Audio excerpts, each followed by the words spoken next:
How Little John Joined Robin Hood. How Little John Joined Robin Hood, an English folktale adapted by Catherine Follett, illustrated by David Cockcroft. Introduction.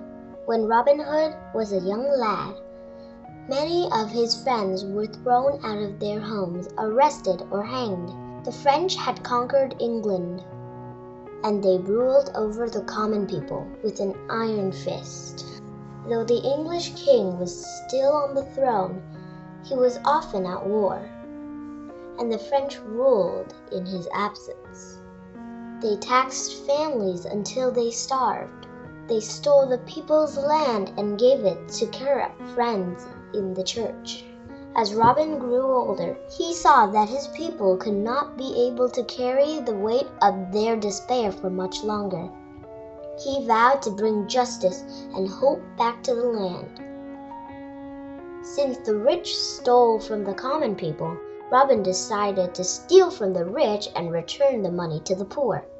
He cleverly hid himself in Sherwood Forest, where he was safe from the lords who hated him, and where he could steal from the wealthy who dared travel near the wood.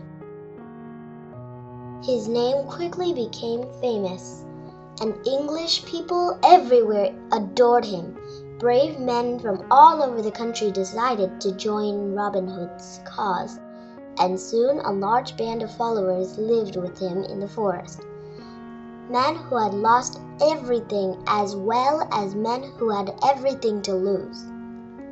David of Doncaster, the cobbler, young Will Scarlet, Much the miller's son, Arthur a Bland, the tanner, Friar Tuck, and many more brave souls cast their lot with a noble outlaw.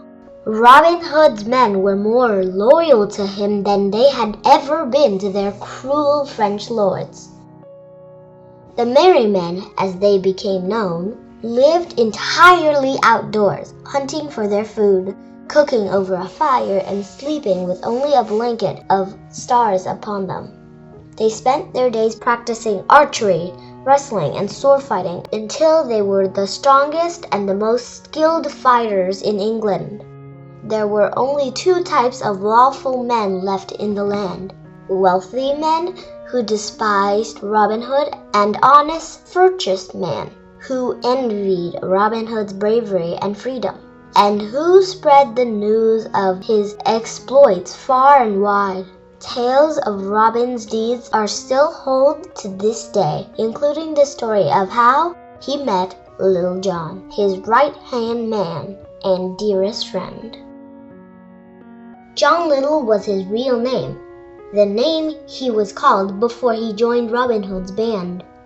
He was the tallest and strongest man who ever walked through the kingdom, and unlike most men, he was loyal to no one, neither to the lords nor the outlaws.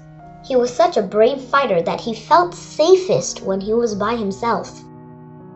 When Robin Hood first saw him, John Little was strolling along the edge of a forest, about to cross a narrow bridge over a stream.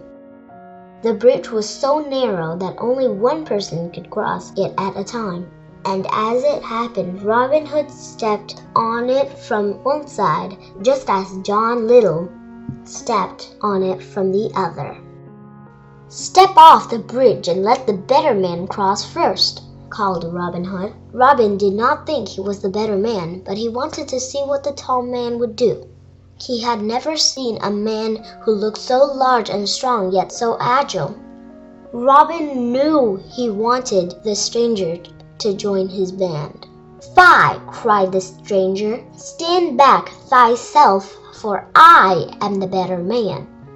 He had never met anyone who could match his strength and skill, although he was secretly impressed by the smaller man's spirit.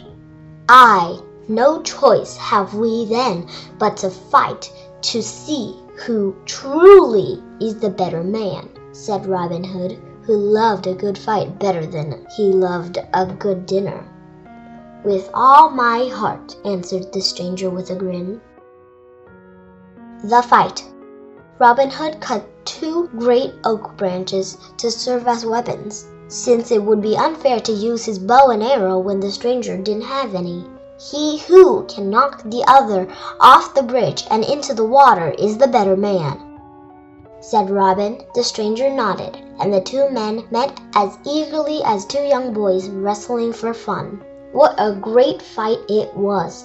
They struck each other again and again with their heavy sticks. Crack, crack, thud, crack! But each man was so strong and skillful in dodging blows that neither could knock the other down. Each one got hit many times, but neither thought of stopping.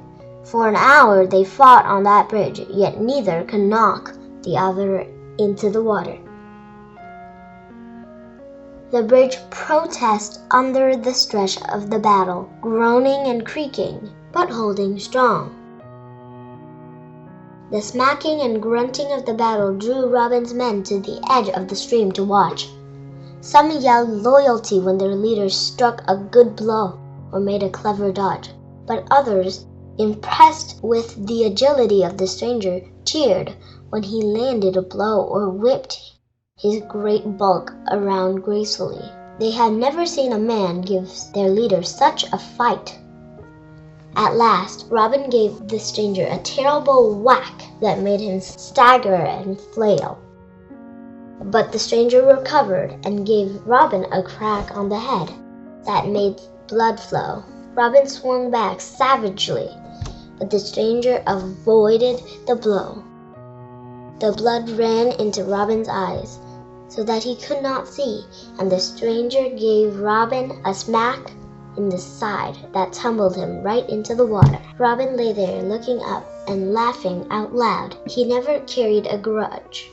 "Thou art an expert with that stick, good fellow. Ere today no man hath beaten me." Robin Hood's followers took it less lightly. Even those who had cheered for the stranger suddenly stepped from behind the trees with their bows trained on the man who had knocked their leader into the water. There were nearly 40 men, all dressed cleverly in green, so that they would be utterly invisible behind the bushes and amidst of the trees. Even with all their yelling, the stranger had not noticed them while he had been concentrating on the fight. "What happened, master?" asked Will Scarlet. He was beside himself. "Thou art bruised and bloody, and never hath we seen you beaten before. Is this some kind of trick?" "No, 'tis no trick at all. This sturdy fellow walloped me and sent me tumbling into the water," Robin Hood said as he pulled himself up, ignoring the giant drum that seemed to be beating inside his head.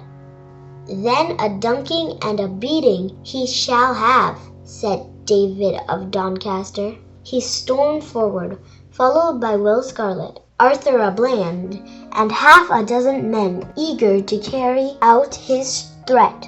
But Robin Hood ordered his men back. "Nay," he said, "forbear. 'Twas a fair fight, and he won. He is brave and hardy, and I would have him in our band. Wilt thou join with us?" he asked the stranger. "I am Robin Hood, and my band is the finest in all of England. We steal from the rich and give back to the poor, so that all will be provided for and justice will be returned to England."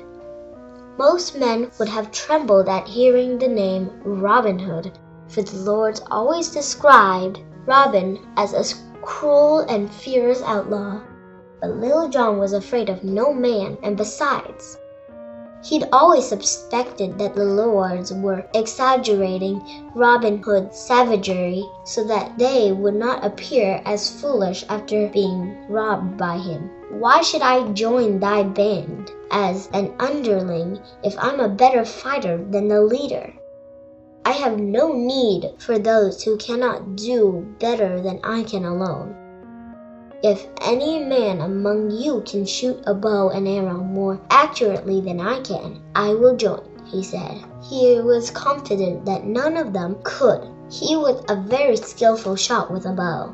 Well, thou art obviously an extraordinary man, but I shall try. The Archery Match. Robin Hood sent Will Scarlet to cut a 3-inch piece of white bark and tie it to an oak a full 80 yards away. The piece of the bark looked like a tiny speck in the distance. Now, sir, choose any of our bows and arrows to shoot with, Robin said. The stranger studied the bows lined up against the trees, looking for one most suited to someone of his tremendous bulk. Little John finally selected the largest bow, aimed his arrow carefully, and shot it straight into the center of the white bark.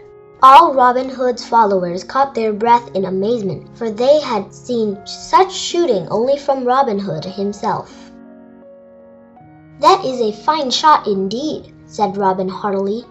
"No one can top that, but perhaps I can shoot just one as well." Then Robin Hood drew his own bow and shot an arrow that flew so straight and swiftly that it struck the stranger's arrow dead on and splintered it into pieces. Robin Hood's band gave a mighty roar. "Now wilt thou join my band?" asked Robin Hood with a smile. The stranger saw that he met his match and immediately declared his allegiance. "With all my heart," he answered. Little John. From the minute John Little saw Robin Hood's skill, he loved Robin as his dearest friend, and since John had never been beaten before, he was very respectful of the man who was skilled enough to do so. "What is thy name?" asked Will Scarlet, taking out a writer tablet as though to sign the stranger up. "John Little," answered the large man, and the band of merry men roared with laughter. "In sooth," he jest, cried Much, the miller's son, slapping his knee. "I do not care for that name," chuckled Merry Will, "for it does not fully describe thy puny stature. We shall call thee Little John." And so they had an enormous feast to celebrate Little John's entrance into the group. By light of the fire, with their bellies full, the merry men shared their secret signals and passwords with Little John, a sign that they trusted him as much as their leader did. From that day on, Little John was Robin's second in command, and no one argued with the choice because John was clearly the best among them next to Robin. Little John served Robin faithfully for many years and loved him better with every year.